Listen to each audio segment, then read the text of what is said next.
आकाशवाणी गोरखपुर से प्रादेशिक समाचार।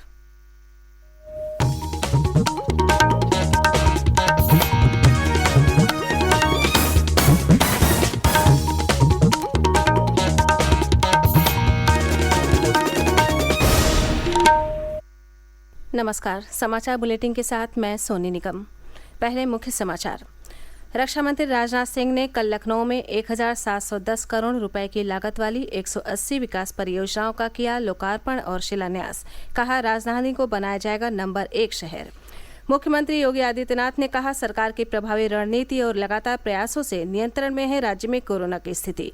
थोड़ी सी लापरवाही बन सकती है बड़ी परेशानी का कारण।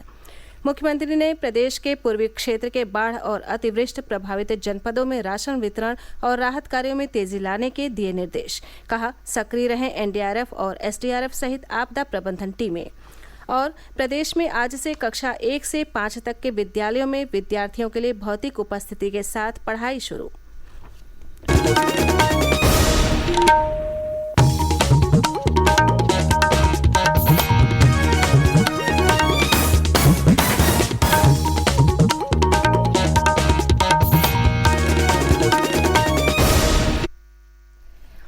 देश भर में 18 वर्ष से अधिक आयु वर्ग के लिए सरकारी केंद्रों पर निःशुल्क राष्ट्रव्यापी कोविड टीकाकरण अभियान जारी है। युवाओं से आग्रह है कि कोविड से बचाव का टीका लगवाएं और अन्य लोगों को भी इसके लिए प्रोत्साहित करें। जब तक जरूरी ना हो घर से बाहर ना निकलें और सुरक्षा के 3 सरल उपायों का पालन करें। मास्क लगाएं, 2 गज की सुरक्षित दूरी बनाए रखें, हाथ और चेहरा साफ रखें।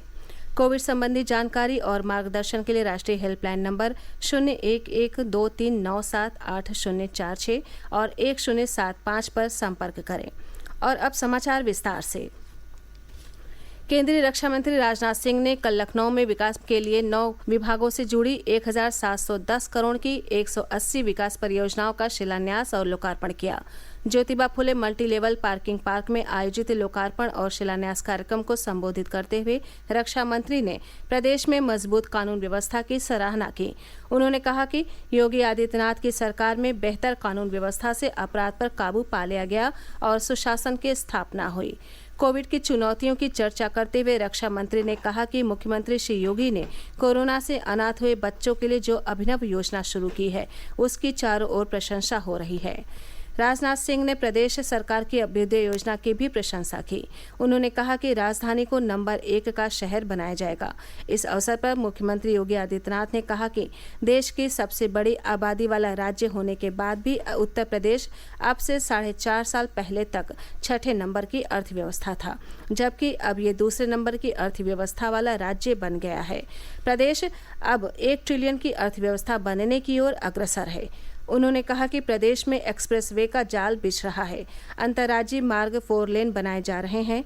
मुख्यमंत्री ने कहा कि आने वाला समय उत्तर प्रदेश का है। कार्यक्रम को उप मुख्यमंत्री डॉक्टर दिनेश शर्मा और केशव प्रसाद मौर्य ने भी संबोधित किया। मुख्यमंत्री योगी आदित्यनाथ ने कहा कि सरकार की प्रभावी रणनीति और लगातार प्रयासों से राज्य में कोरोना संक्रमण की स्थिति नियंत्रण में है, लेकिन कोरोना संक्रमण अभी भी समाप्त नहीं हुआ है। इसलिए संक्रमण से बचाव के बारे में थोड़ी लापरवाही भी भारी पड़ सकती है। मुख्यमंत्री कल लखनऊ में कोविड-19 से बचाव और उपचार की व्यवस्था से संबंधित एक बैठक को संबोधित कर रहे थे। स्वास्थ्य विभाग के अनुसार राज्य में पिछले 24 घंटों के दौरान कोरोना संक्रमण के 19 नए मामले सामने आए हैं, जबकि 74 व्यक्ति स्वस्थ हुए। इस समय प्रदेश में कोरोना के सक्रिय मामलों की संख्या 256 है। राज्य के अलीगढ़, अमेठी, बागपत, बांदा, बस्ती, बिजनौर, चित्रकूट, देवरिया, एटा, फर्रुखाबाद, गोंडा, हमीरपुर, हरदोई, जौनपुर, कानपुर देहात, ललितपुर, महोबा, मऊ, मुजफ्फरनगर, पीलीभीत, रामपुर, संत कबीरनगर और सीतापुर सहित 23 जनपदों में कोरोना का एक भी मरीज नहीं है। प्रदेश में कोरोना जांच का कार्य लगातार जारी है। पिछले 24 घंटों में 1,73,000 से अधिक नमूनों की जांच की गई और अब तक 7 करोड़ 23 लाख से अधिक नमूनों की जांच हुई है। राज्य में कोविड टीकाकरण का कार्य लगातार तेजी से किया जा रहा है और अब तक 7 करोड़ 15 लाख से अधिक कोरोना के टीके लगाए गए हैं। बैठक को संबोधित करते हुए मुख्यमंत्री ने बताया कि फिरोजाबाद जनपद में बच्चों के साथ प्रौढ़ लोग भी बीमार हुए हैं। सभी के बेहतर इलाज की व्यवस्था की जा रही है। उन्होंने स्वास्थ्य विभाग की टीम को फिरोजाबाद में कैंप करने के निर्देश दिए हैं। मुख्यमंत्री ने निर्देश दिए हैं कि फिरोजाबाद में पर्याप्त संख्या में डॉक्टर और पैरामेडिकल स्टाफ की तैनाती की जाए। राष्ट्रीय टीकाकरण अभियान के अंतर्गत देश में अब तक 64 करोड़ 5 लाख से अधिक कोविड टीके लगाए जा चुके हैं। पिछले 30 अगस्त को 59,62,000 से अधिक टीके लगाए गए। केंद्रीय स्वास्थ्य मंत्रालय ने कहा है कि 30 अगस्त को 36,275 कोविड मरीज स्वस्थ हुए। स्वस्थ होने की दर 97.53% है। अब तक 3 करोड़ 19 लाख से अधिक कोविड मरीज ठीक हो चुके हैं। देश में कल 30,941 नए मरीजों में कोविड संक्रमण की पुष्टि हुई। वर्तमान में करीब 3,70,000 से अधिक कोविड मरीजों का इलाज चल रहा है। ये समाचार आप आकाशवाणी गोरखपुर से सुन रहे हैं। ये समाचार बुलेटिन हमारे YouTube channel AIR news Gorakhpur और ट्विटर हैंडल AIR न्यूज़_GKP पर भी उपलब्ध है। मुख्यमंत्री योगी आदित्यनाथ ने गोरखपुर, सिद्धार्थनगर और महाराजगंज, गोंडा, श्रावस्ती सहित प्रदेश के पूर्वी जनपदों में बाढ़ और अतिवृष्टि से प्रभावित क्षेत्रों में लोगों के लिए नाव, सूखा राशन और लंच पैकेट के साथ साथ अन्य जरूरी व्यवस्था सुनिश्चित करने के निर्देश दिए हैं। मुख्यमंत्री कल लखनऊ में एक बैठक के दौरान राज्य में बाढ़ की स्थिति की समीक्षा कर रहे थे। उन्होंने जल शक्ति मंत्री को बाढ़ क्षेत्रों का भ्रमण कर राहत और बचाव कार्यों की मौके पर समीक्षा करने के लिए कहा। उन्होंने बाढ़ प्रभावित क्षेत्रों में NDRF और SDRF सहित आपदा प्रबंधन टीमों को पूरी तरह सक्रिय मोड में रहने के निर्देश दिए। गौरतलब है कि ऊपरी क्षेत्रों से पानी छोड़े जाने तथा पिछले सप्ताह हुई भारी वर्षा के कारण कई नदियों में बाढ़ की स्थिति बन गई है। प्रदेश के जल शक्ति मंत्री महेंद्र सिंह ने कल बाढ़ प्रभावित जनपदों का दौरा करने के बाद बताया कि बाढ़ प्रभावित जनपदों में स्थिति काबू में है।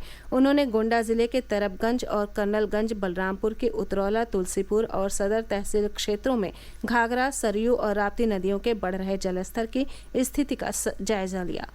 बाढ़ प्रभावित क्षेत्रों का दौरा करने के क्रम में श्री महेंद्र सिंह कल देर शाम गोरखपुर भी गए, जहां उन्होंने उन तटबंधों का निरीक्षण किया जहां से रिसाव की सूचना मिल रही थी। जल शक्ति मंत्री ने बाढ़ प्रभावित लोगों से मुलाकात की और उन्हें उनकी सुरक्षा के लिए आश्वस्त किया।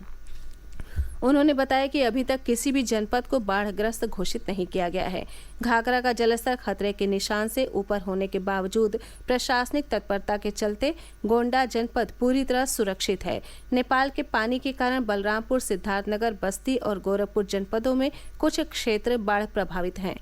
उन्होंने कहा कि मुख्यमंत्री योगी आदित्यनाथ स्थिति पर नजर बनाए हुए हैं और सभी विभाग तथा प्रशासनिक अमला राहत और बचाव कार्य में जुटा है।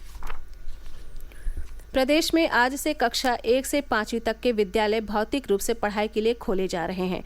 सभी स्कूलों में कोविड प्रोटोकॉल से संबंधित सभी आवश्यक व्यवस्थाएं सुनिश्चित करने के निर्देश दिए गए हैं। स्वच्छता और सैनिटाइजेशन का कार्य हर दिन कराने के लिए कहा गया है। गौरतलब है कि कोविड-19 संक्रमण के चलते स्कूलों को बंद कर दिया गया था और बाद में ऑनलाइन पढ़ाई शुरू कराई गई। कक्षा 6 से 8 तक के विद्यालयों को विगत 24 अगस्त को छात्रों के लिए भौतिक रूप से पढ़ाई के लिए खोल दिया गया था।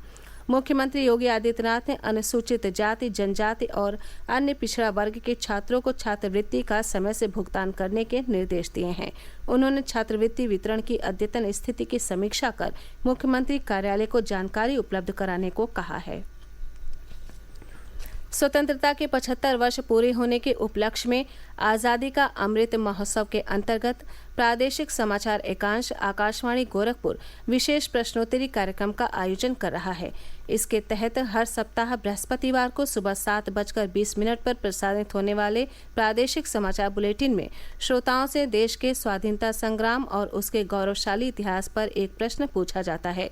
इस प्रश्न का सबसे पहले सही उत्तर भेजने वाले श्रोता के नाम की घोषणा अगले दिन शुक्रवार को समाचार बुलेटिन में की जाती है। आप भी हमारे इस क्विज का हिस्सा बन सकते हैं।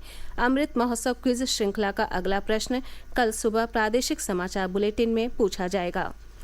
अंत में मुख्य समाचार एक बार फिर।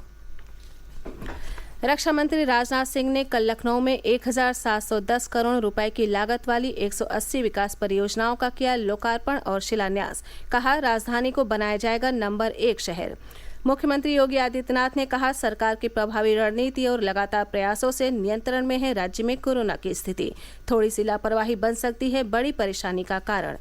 मुख्यमंत्री ने प्रदेश के पूर्वी क्षेत्र के बाढ़ और अतिवृष्टि प्रभावित जनपदों में राशन वितरण और राहत कार्यों में तेजी लाने के दिए निर्देश।